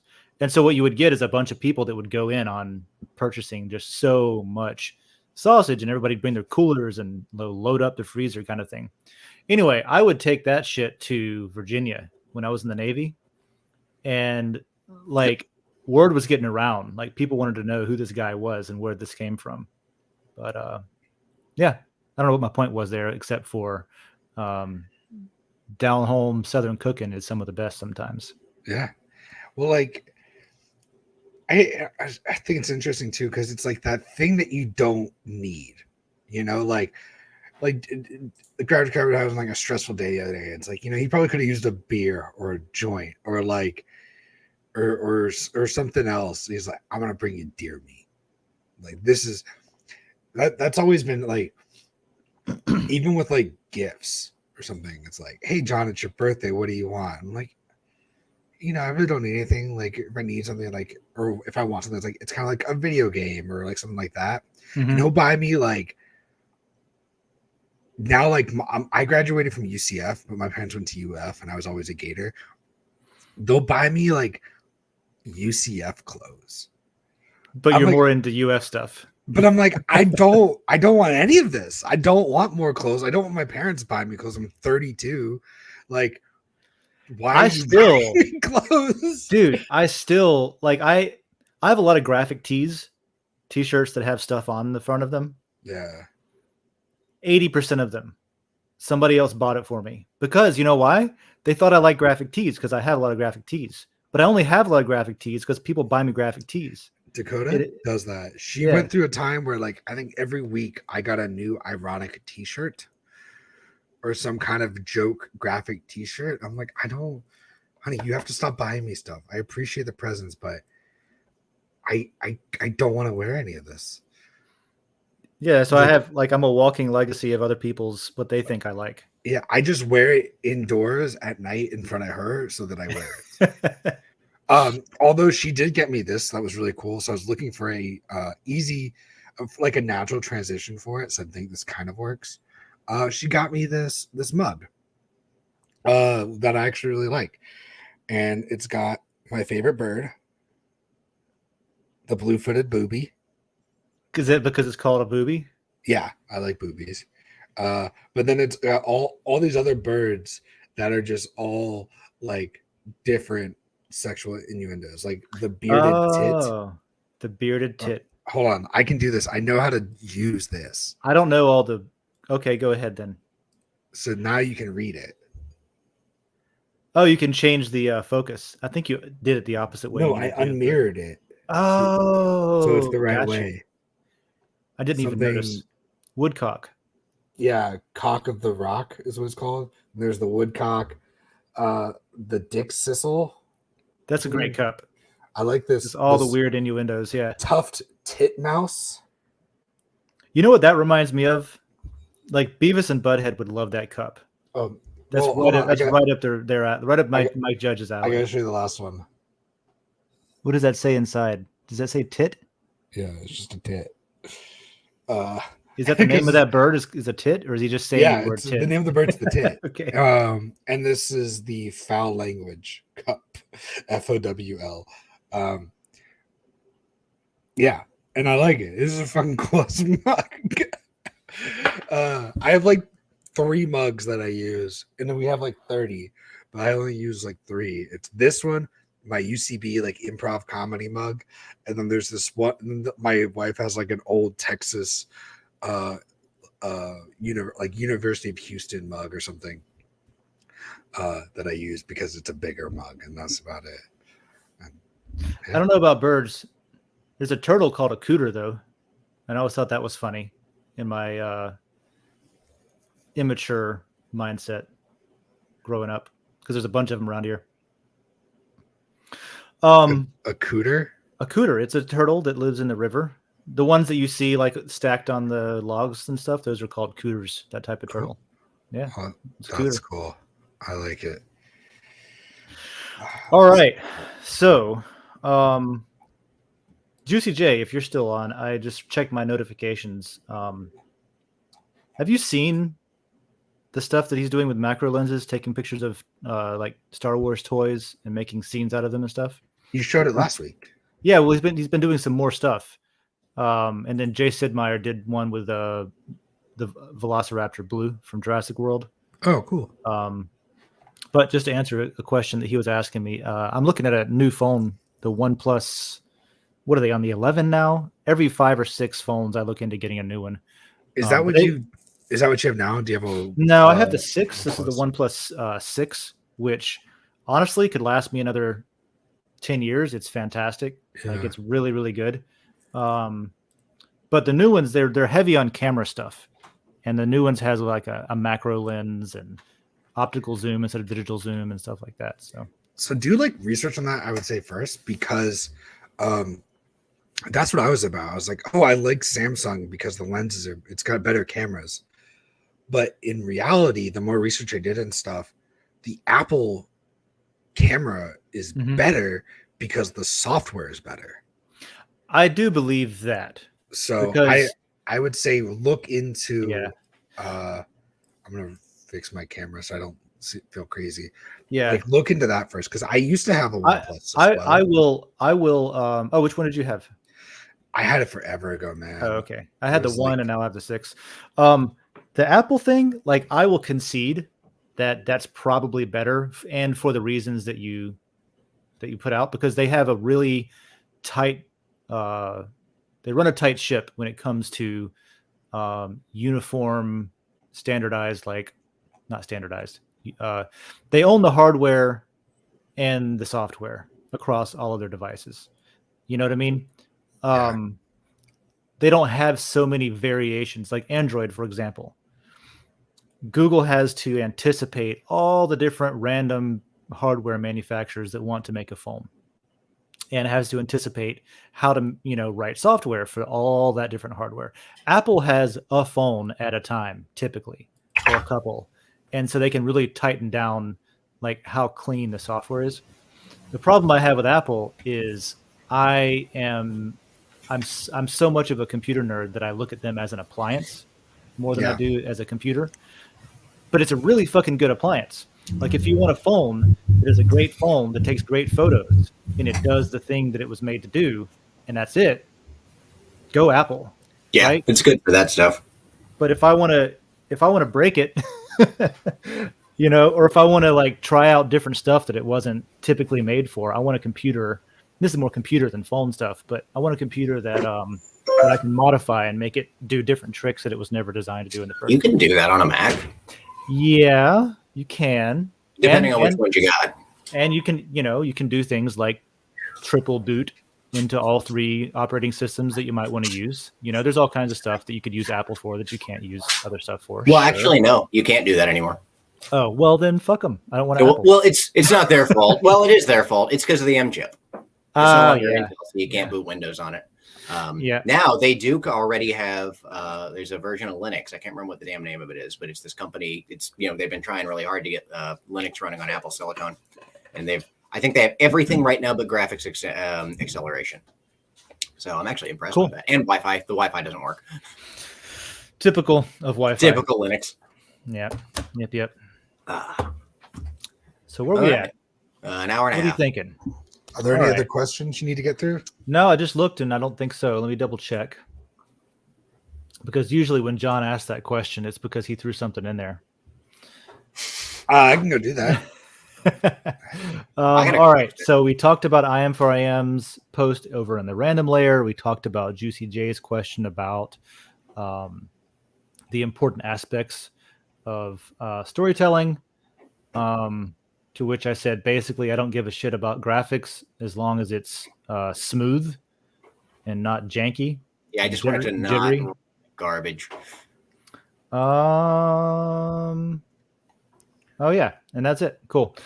Other than that, is there anything else you wanted to chat about before we wrap up for today? Oh yeah, if it hasn't been talked about because I've been gone for most of this. Okay. How's everybody feel about that balloon we let float over the country for a week? Oh yeah, good old balloon. Also, the first kill from an F-22 Raptor was a goddamn balloon. They had to use a shot down over fucking Montana, but anyway. They used a Raptor. They used the $35 million. They used a beautiful badass. They could have used like Bobby's ultralight with a BB gun. Yeah, they literally could have used anything at any time. I just want to continue pointing that out. It's the last thing I posted on Den, as I have a video that I found after it came out, after it just happened. It was some guy on Twitter, so I borrowed that and quickly uploaded it to a private YouTube channel so I could post it because Den's a bastard sometimes about videos. Sometimes, yep. So, but I mean, like it literally is just being trailed by an F-22 and then boom, done. Can I just ask you from you two's opinion, why? And more than just like people in other political parties are thinking about this. Why did we let it stay there that long? Because it was funny. No, it was terrible. It was literally, we have no idea what it was doing. We know where it came from. The things that they told us about it were obvious bullshit. They literally said, oh, it drifted off course and it can't turn, as it turned on a dime. It's a civilian balloon. Yeah. And now they're calling us jumpy warmongers. So that's great. But like, why did we let it float for 5 days? Like, so the answer, the real answer is we don't know. We know what's been said. We know what we know what the White House said, right? Mm-hmm. They said we waited until it was back over water again so it wouldn't fall on anybody after we shot it. Right? It was over deserts. Yeah. No, it was. Sure. But I'm saying, like, so the official line is that we waited until it was over water before we downed it because we wanted to make sure it didn't fall on people. That way we can make it more of a bitch to recover, too. There's a few problems I have with that. Really? A few? But none of them are as important as, like, the main problem that I have with a lot of the shit that people talk about, which is that nobody really knows because we can't tell the difference between when we're being lied to and when we're not. And I don't know.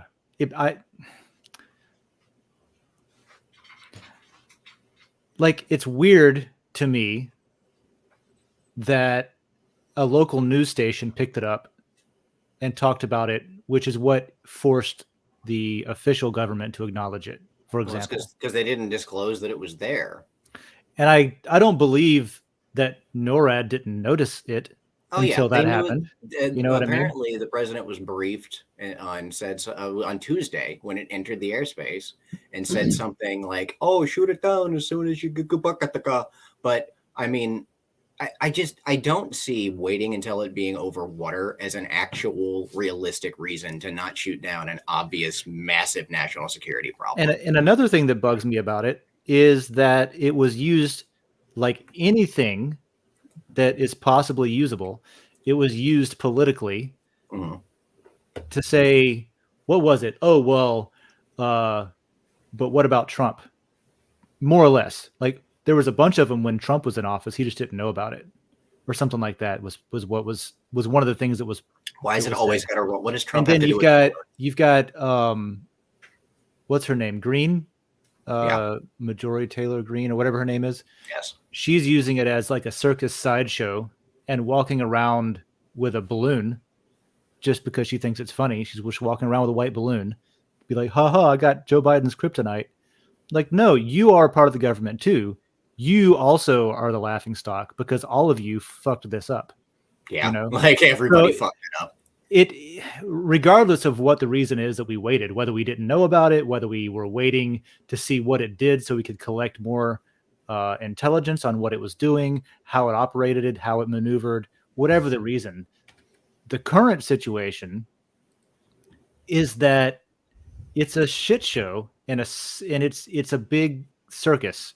It is. And, it's become like a it's meme. a distraction, and it's not even like there's no like useful conversations happening about it. And or yes, any of that stuff. the meme juice coming from it is fun. I mean, let's be honest, memes are always fun.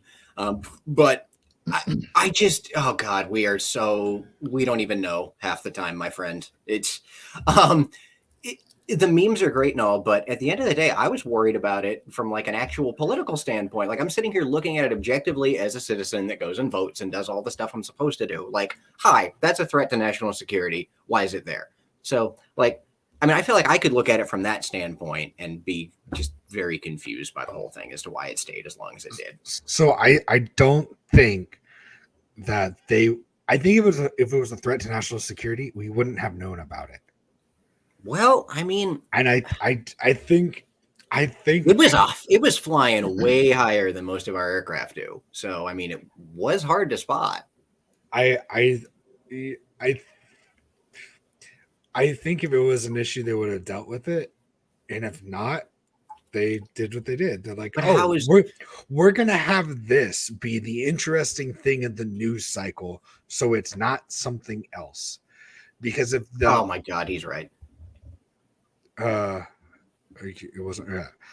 So like, if I can have the American public talking about a fucking balloons flying over like the United States for a week, I'll take that over something else that could possibly go wrong, and we'll talk about that. I mean, that was a bad political thing, though. It wasn't like a good thing for them to talk about for a week. John's got a point with that. I don't think it hurt Joe. I don't think anybody's like, he's now a bad president. A lot of people are pretty pissed about it. I don't think anybody that, I don't know. I'm tacos. When are we having tacos number one? I love how quickly our audience just derails. I don't know what tacos number one is, but that sounds good. But like, at Times Square. Oh, I know the one you're talking about. But yeah, like I don't think like the military would do that. And I think like if anything, that's a giant like swing of the dick of a president being like, we're taking down your fucking balloon.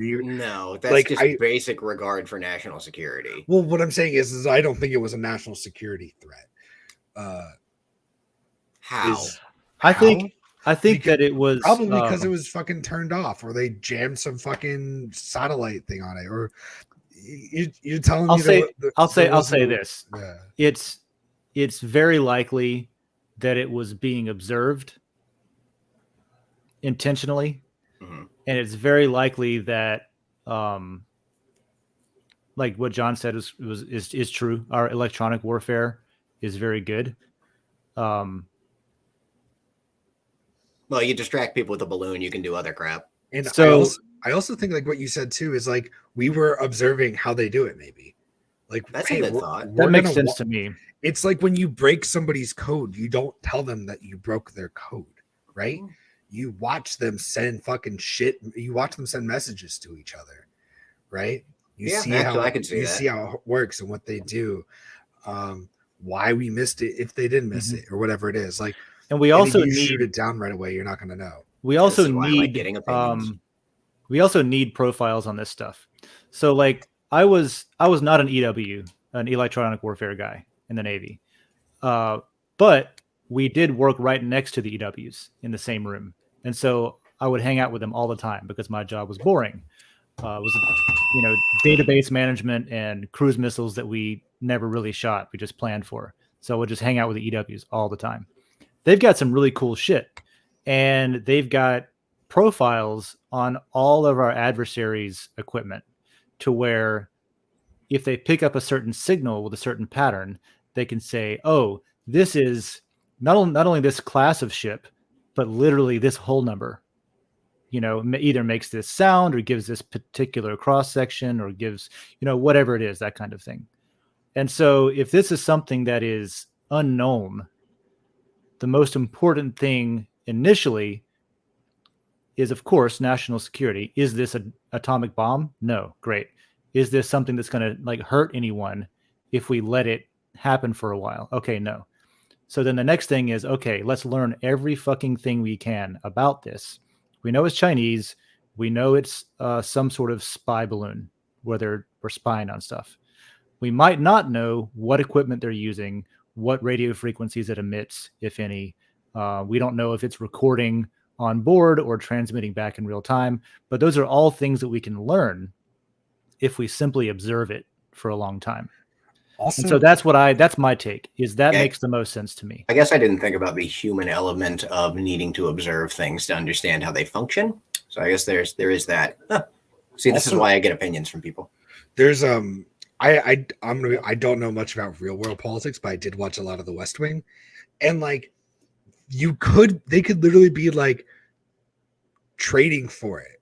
Hey, we'll give you the balloon back because you don't want us to know the fucking secrets, but give us this or make this trade. They're probably sitting there trying to do backroom deals, be like, we got your fucking balloon. What do you want us to do with it? And shit like that. There's a lot of just random things going, deals and brokering and stuff that's going on, that if they shoot it down, they may not be able to make a certain deal anymore. Yeah, no more leverage at that point. And, on the data collection thing too, you have to keep in mind that we've lost a lot of our proprietary military secret stuff that used to be that nobody else really knew the specifications of a lot of the stuff that we have, and we had such an advantage, just knowledge base scientifically and technologically, when we still do, but adversarial nations know a lot more about it today than they used to, right? China and Russia have been breaking into databases and stealing blueprints basically for a long time. Things like the sudden, unplanned exodus from Afghanistan left an enormous amount of equipment and capability behind that immediately went to China and immediately was being reverse engineered, right? So we kind of do need to really, first of all, lock that shit down, but learn about their shit too, I guess, is the last thing I'll say about that. So I think, I'm not a big fan of I'm not a big fan of Biden, to be honest. I don't think he's doing a good job. I don't think he's being a leader at all. Not even a bad one, just not leading. Just not at all. Opinion. But I will defend, collecting information on something and letting it float across. Because if it was just they've done this before, they've got satellites up there looking at us anyway. And if we could learn anything from it, then great. But that's also not what they said. And I feel like that's what they should have put out. Yeah, that would have been way less stupid. It wouldn't have sounded like they were trying to hide something or cover something up. I can't remember who it was, but I think it was the governor of one of the one of the states that essentially it was over and possibly could have been shot down over, and they were just like, yeah, if they'd shot it down here, they would have only hit a deer or a prairie dog. I agree with you. The thing about we wanted to for public safety just in case. Yeah. Well, that's all I wanted to know. The memes will be great. It'll be fantastic. Any opportunity to take pictures of balloons and make it about the Chinese spy balloon. Hilarity will ensue. Of course. That wasn't loud at all. Thanks. I hope everybody out there listening in their headphones in their car didn't just crash. Listen, I try so hard to hit that button the second that thing goes off, man.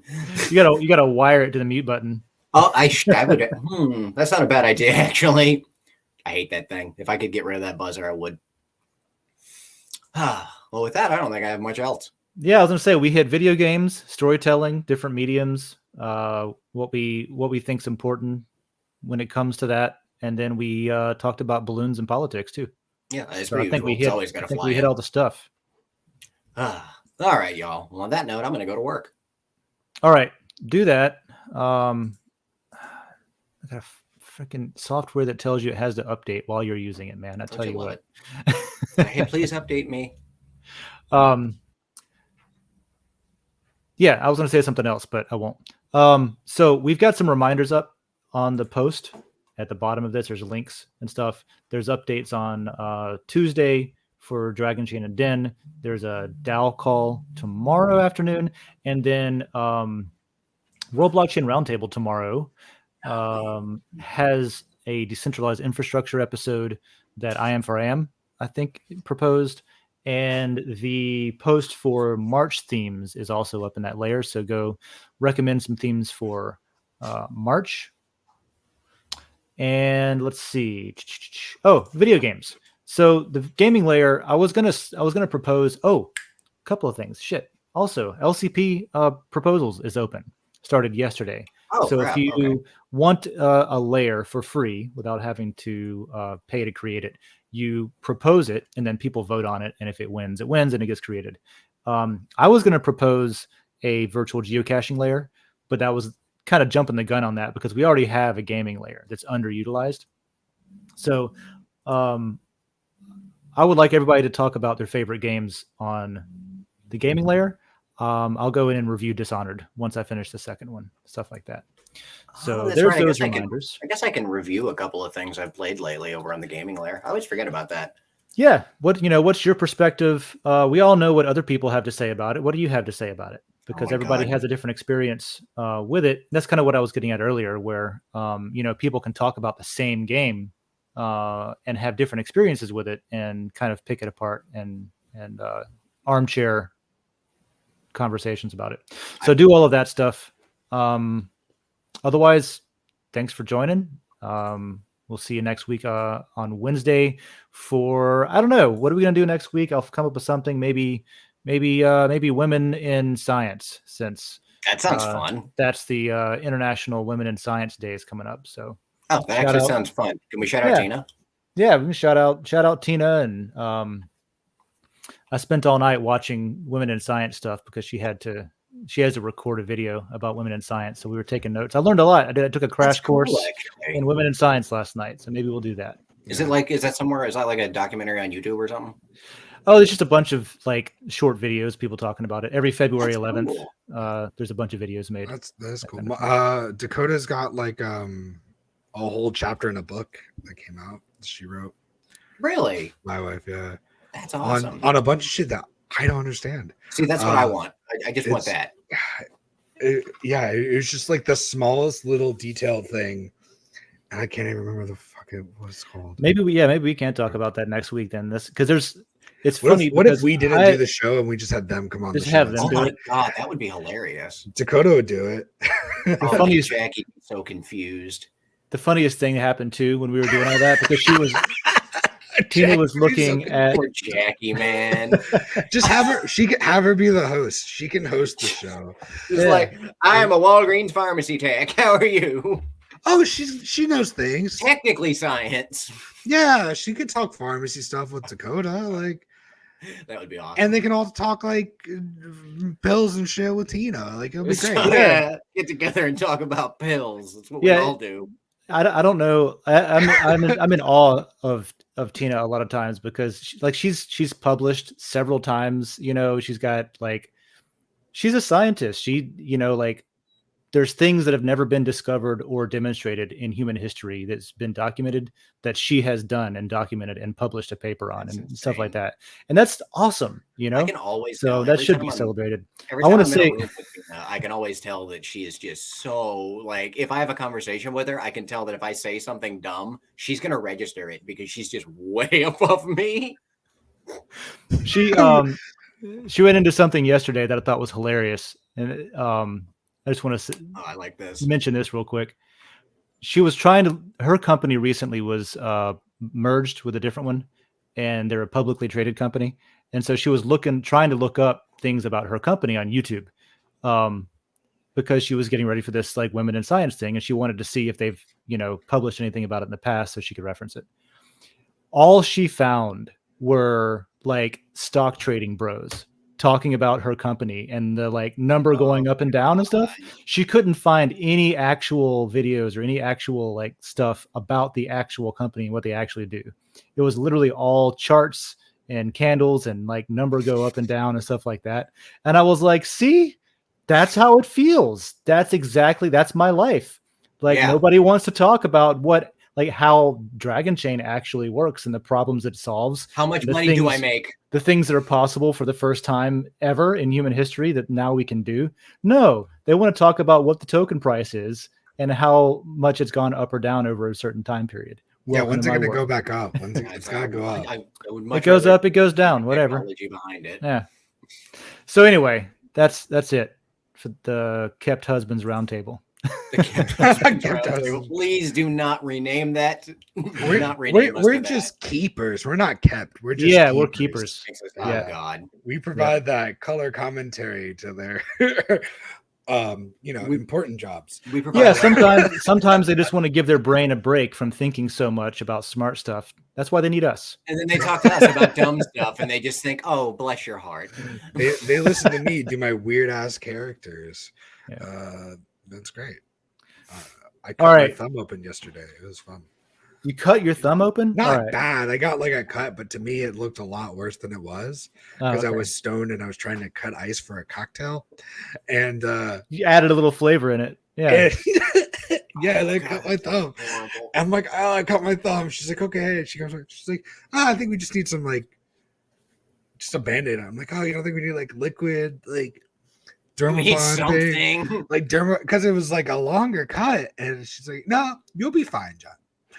I was like, I had to be like, okay, yeah, my wife is an ER fucking doctor.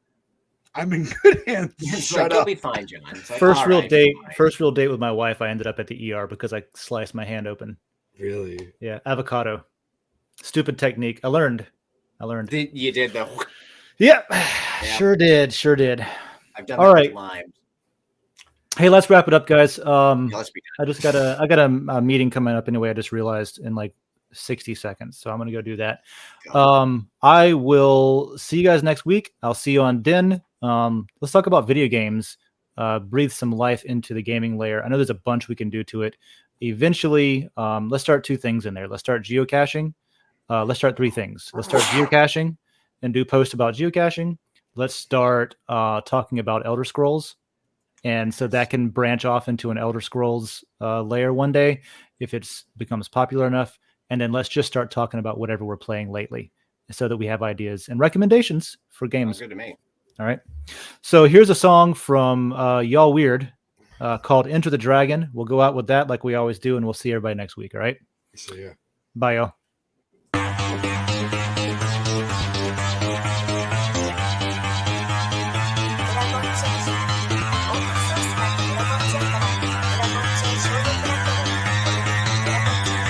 Because that goal will serve to organize and measure the best. Adaptable, all capital, label radical yet rational. A tactical approach is palpable if this animal is fallible, but that conclusion is laughable. So with for all detachable from the mandible, you see it now.